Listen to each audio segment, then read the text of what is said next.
All right, Tara Boston-Kemper here, founder and clinical director of the Counseling Hub. Okay, I've got another video where I'm irritated about something. Shouldn't say irritated.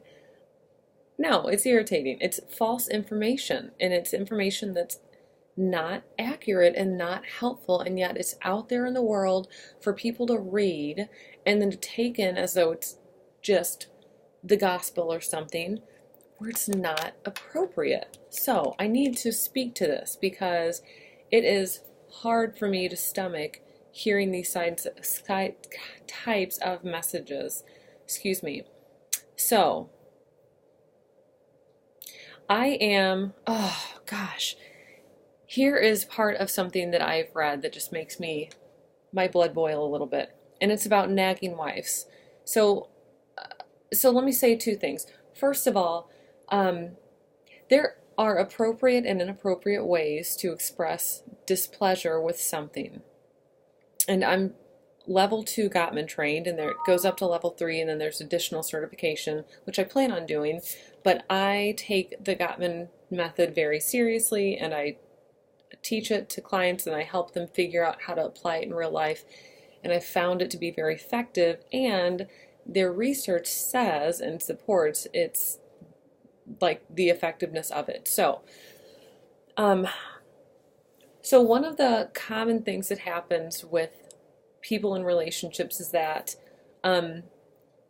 they have what they call 4 horsemen. The Gottmans have titled them 4 horsemen. So these are 4 things that when they're present in a relationship, and some are more predictive of divorce than others, but these, and there's other stuff that's going on. So it's not just these 4 things, period, but these are tells, so to speak. So criticism is one of those things, and this would be like a nagging wife, like this other person so lovingly put. And criticism usually comes, so in hetero relationships, is usually from a female, but not always, so don't take that to mean always. There's defensiveness. So defensiveness can be righteous victimhood. It can be tit for tat, like, well, you did this, in response to a criticism or even just a normal statement. There is stonewalling or withdrawal. That's the third one. So that literally looks like somebody walking away, just totally shutting down, actively ignoring you, which can also kind of be contempt, but it's a little bit of both. The defensiveness one is kind of interesting in that it's more common in males, again, in hetero relationships, and it also, not every time, but sometimes, in male-female dyads, their males' heart rates tend to raise at a much faster rate. So they raise quicker. So if they think that there is, not all males, but what they found is that for some males, beginning of a conflict discussion, even about, dishes or kids or sex or whatever, male heart rate would go from, let's just say 65 resting to 85 when the conversation started. Females are at 65 and then they jump to like 67, and then male get up, So males like skyrockets kind of, and yeah, skyrocket in a way. And they found that rather than, you hit about, I think it's about approximately 100 beats per minute, maybe 105, your body responds and you can go into fight, flight, freeze. So that adrenal response, the fight or flight response, well, there's really fight, flight, and freeze, but it's commonly referred to as fight or flight. And that's whenever men, so before they get to that point, they just shut down. So it's fascinating. Again, that's not every time that stonewalling happens, that's the reason why, but that can be a reason. So if you feel, totally different video. The 4th thing is contempt, and that the 4th horseman is contempt, and that's really, really predictive of divorce. Contempt is toxic. I mean, it is corrosive to a relationship. So let me briefly read you what I have been reading about nagging wives, lovely nagging wives.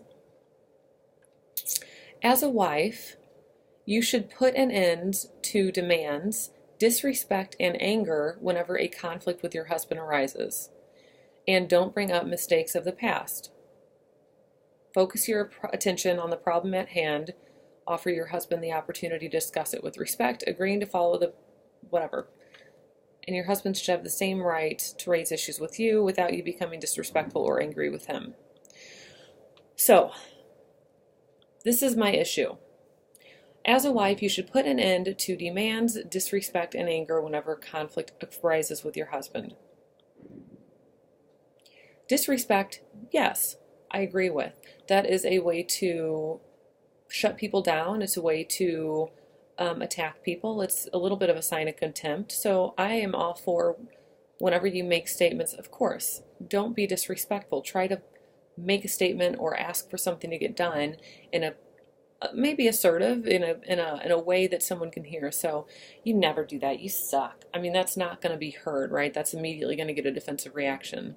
However, put an end to demands and anger whenever a conflict with your husband arises. There is no evidence to support that anger, in and of itself, anger is predictive of divorce, is predictive of marital dissolution. It's not. That's not true. You can be, the things that are the four horsemen. So if you're angry and belligerent, or if you're angry and being an asshole, or if you're angry and throwing things, or name calling, or insulting, or being really critical, or domineering, or any of these really defensive, or totally shutting down. Yeah, but that's not about anger. That's about the four horsemen. Whenever you're looking at anger, anger is not, there's nothing wrong with it. There's nothing wrong with anger. It happens. It's when we feel like we've been treated unfairly. It's whenever we feel like we aren't being heard, when we feel like we're being disrespected. It's a healthy emotion to have and to express. So I disagree with that. And I realized I picked a line that's just kind of like, meh. Demands. No, you don't have to get rid of your demands. They're not going to all be met, but if you can state your needs in a positive way. I've had a really long day, and it's so important to me that if you say you're going to do something, that you follow through, because I rely on that, and it's just, I need to feel taken care of in that way. That's a much nicer way of saying, F you, you never do what you say you're going to, you're so selfish. No, maybe whatever. This is a totally random example. I just don't bring up mistakes of the past. You can bring up mistakes of the past. Don't kitchen sink. That's the important thing. If you're having a discussion about something you're upset about, you need to stay focused on that thing. It's not, well, you do this and then you never do this also, and then you also never do that, but you never do this either. That's all bullshit. That's all erroneous. That's too much. That's kitchen sinking. That's throwing everything in. I'm just going to put everything in here because I'm going off on a tangent. No, you can be angry about the thing that you're angry about.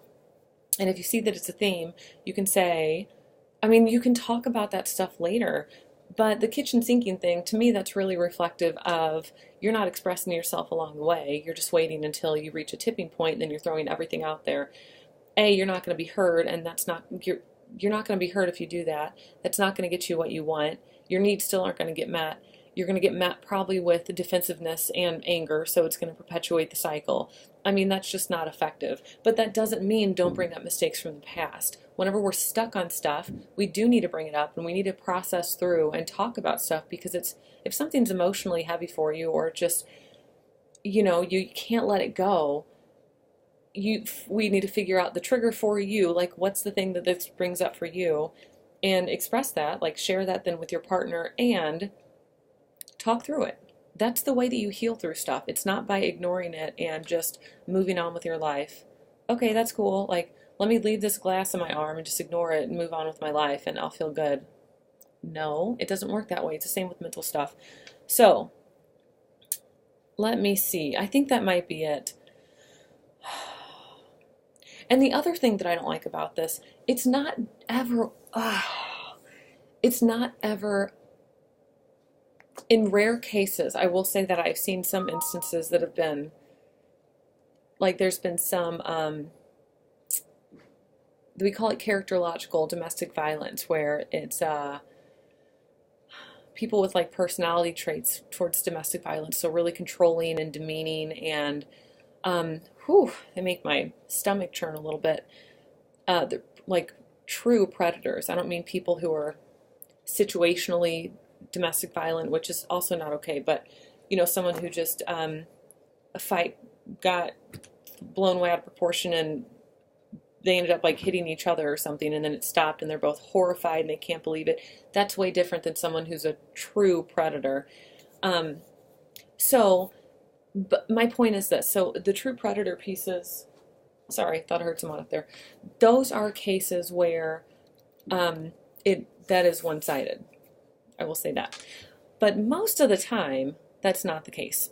So we've got this whole article on nagging wives and how to deal with nagging wives, which is so silly to me, without at all realizing that relationships are circular.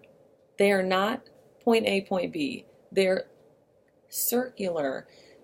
Sometimes I think the normal chain of events, again, not totally common for everybody, but typical. Maybe a statement is made. Who knows even who made it first? Well, we'll go, okay, maybe the wife made it first. She made a statement, or she's just not feeling connected and she wants to say something to kind of connect with her husband, whatever. And then he doesn't respond the way that she wants him to, or he doesn't respond at all, or he gets a little bit defensive, or he seems kind of short with her, and then she responds by nagging. Just this article, just the way that I don't even want to tell you what it is, because I'm trying to bash, I am bashing on this person, really because I don't think that, I can't believe how bad this is. So, I can't believe how bad this is, and how popular it is at the same time, which makes me a little bit sick, to be honest. So, anyway, this is totally a rant, I think. I'm okay with that. If you have comments or thoughts or feedback or anything, you can leave it below. Subscribe for more videos of the like. And if you want to reach out to me directly, that would be fantastic. You can reach me at Tara, T-A-R-A, at thecounselinghub.com. You have a great day. Bye.